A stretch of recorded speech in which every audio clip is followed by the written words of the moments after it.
Hi guys, welcome back to another video. Today we are looking at the Pentel brush tip pens. I'm not sure the exact name, but you'll see the packaging on screen now.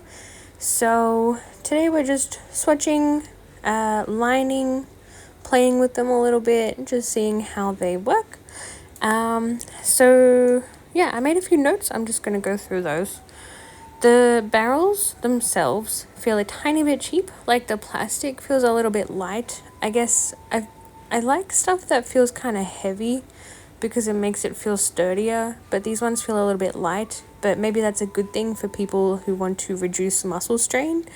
But I prefer heavier pens, but you know, it is what it is.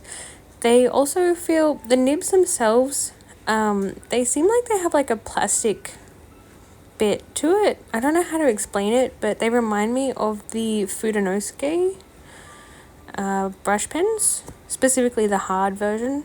I was a little bit sad that there was no yellow or red colors, but that's my own fault. There's a couple different packs, I guess. I think you can get a couple different packs that have different colors in them. And this pack in particular didn't have like a proper red or a proper yellow, but overall I really like the colors anyway. I think that they're kind of vibrant, or like they're interesting colors.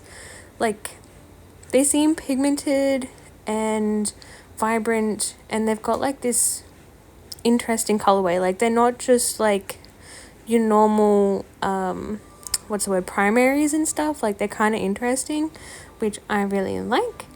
The inks are a little bit transparent, so I don't know if it's water soluble or not. I never tested if they were water soluble, but they are like an ink base, and so they're a little bit transparent. So that means that you can kind of layer them. Also, I'm really sorry, I've got my washing machine going in the background, so sorry if you can hear it. It's on the final cycle, so it's kind of loud, sorry. Anyways, yeah, so you can kind of layer the inks, but because they're not very blendable, so you can layer them to like change the color, but it might look a little bit patchy, sort of like when you use a water-based marker in general. They can look a little bit patchy when you layer certain areas, but because it's a little bit transparent, it's good because you can sort of mix colors, kind of.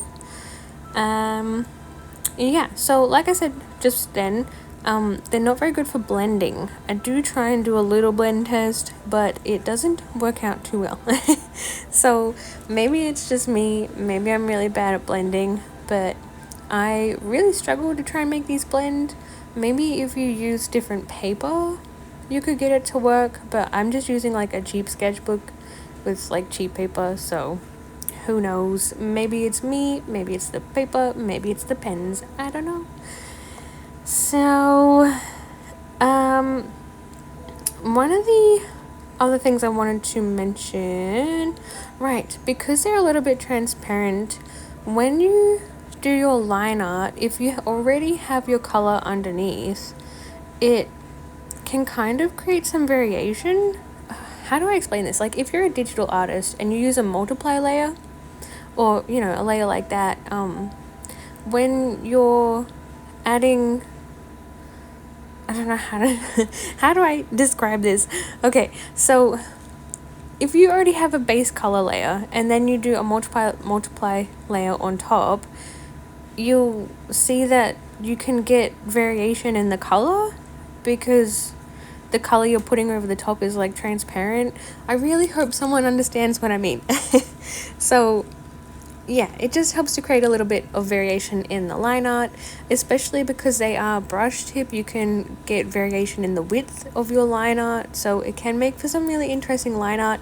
I don't do very good examples of it because I'm just not very good at art yet. I'm still practicing, I'm still learning, but you know, I feel like these pens have a lot of potential and I'm just not doing them justice. Like you could probably do really cool stuff with this, but I'm just not doing the best with it, I guess. Anyway, you get what I mean. So the other thing, I sort of mentioned it before, was I haven't figured out if they reactivate. Like, I can't tell if I think they might be water-based, but I don't know if they reactivate, and they don't seem to reactivate each other when you're layering them. Like, they don't smudge, which is good, but I'm not 100% sure. I haven't found anything that makes them smudge yet. I could be wrong. I only did these little tests on the sketchbook page, so yeah, if anyone knows any more about it, feel free to comment and educate us. But yeah, I couldn't figure out a way to reactivate them or smudge them, so they seem pretty smudge proof to me. So I'm not sure if they are light fast. That's kind of a big thing, because if you want to use these for like professional artwork, because they are kind of cool pens, I'm not sure if they're light fast. So they might be okay if you're like making prints or just doing journaling or just like sketchbooking and they're not going to be in the sunlight. But if you want to put artwork in the sunlight, I don't know. Somewhere will hopefully have done a test, but yeah, I don't know if these are light fast or not. I haven't checked for pigments or anything, so I don't know the ingredients or anything like that. Yeah, maybe I should do a giant light fastness video and just like test out a bunch of supplies and see what's light fast and what's not. I think that'd be kind of interesting. Let me know if you want to see that. So overall, I really like these pens. I think they're really cool. I like the way they work. I like how they create a lot of variation in line art. I'm not very good at line art. I'm hoping to start practicing it more and hopefully get a bit better at it, but yeah, so I don't do these pens justice. They probably have a lot more potential than what I'm showing, but I really like them. They're very fun to use. They're colorful. They're, variation is the spice of life, as someone once said. I don't know where. I'm not sure where that quote comes from, but I like it. Variation is very important in life and in art. So there's that. Yeah, pretty colors. I think they're pretty cool pens. So I don't know, what do you guys think? Let me know. Feel free to comment. I like to talk to people. If you want to chat in the comments. Yeah, this sketchbook page could have been better. It's not very aesthetically pleasing, but I guess the goal was to test out the pens, not really to make an aesthetic page. I do play around a little bit more later on and try to create a more fun page, so you'll see that as the video goes on. I do try to put a bit more effort in and make it a little bit more fun. And yeah, I did have fun with these pens. These pens are very fun to use, so I'm glad I found them. I think Gretel Lusky was the one I found using them. So I think she had a video where she was using these, and I was like, what is that? That's so cool. And I don't think she had it listed anywhere at the time, so I had to like very carefully scroll through the video and try and see if I could find like a label or something, and I think I ended up just having to search. So yeah, I think I just had to like go through all the pens on Amazon and see if I could find ones that matched the barrel and like looked the same. And I think, yeah, I mean, I'm almost certain these are the ones that she was using in that video. Yeah, so Gretel is a big inspiration to me, and I really wanted to try these pens because of her, and I love them. I'm glad I got them. I don't use them very often. I'm definitely going to have to try and use them more often.